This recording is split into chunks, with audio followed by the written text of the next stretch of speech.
చేయగలుగుతున్నాం, ముందు ప్రారంభించామంటే మీరు మా మీద పెట్టిన భరోసా, మా మీద పెట్టిన నమ్మకం, గౌరవ ప్రధానమంత్రి గారి మీద మీరు చూపించిన నమ్మకం. ఈ రోజున అది 2 లక్షల పైచులకు పెట్టుబడులుగా ఇక్కడికి వచ్చింది. ఎక్కడో మన మారుమూల గ్రామాల్లో 70 సంవత్సరాల పాలనలో గ్రామాలకి రోడ్డు లేదు. ప్రధానమంత్రి సడక్ యోజన కింద ఈ రోజున మనం మారుమూల గిరిజన గ్రామాల్లో కూడా రోడ్లు వేయగలుగుతున్నామంటే దానికి ముందుండి మాకు వెన్నుతట్టి మాకు నిధులు సమకూరుస్తుంది నరేంద్ర మోదీ గారు.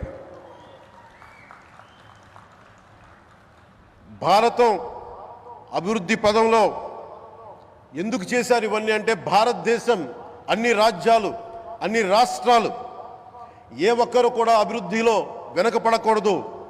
అది మనకి తెలంగాణ కావచ్చు, ఆంధ్రప్రదేశ్ కావచ్చు, ఆంధ్రప్రదేశ్లోని ఉత్తరాంధ్ర, రాయలసీమ, మనకి కోస్తాంధ్ర కావచ్చు, ఎక్కడా కూడా ఏ ప్రాంతం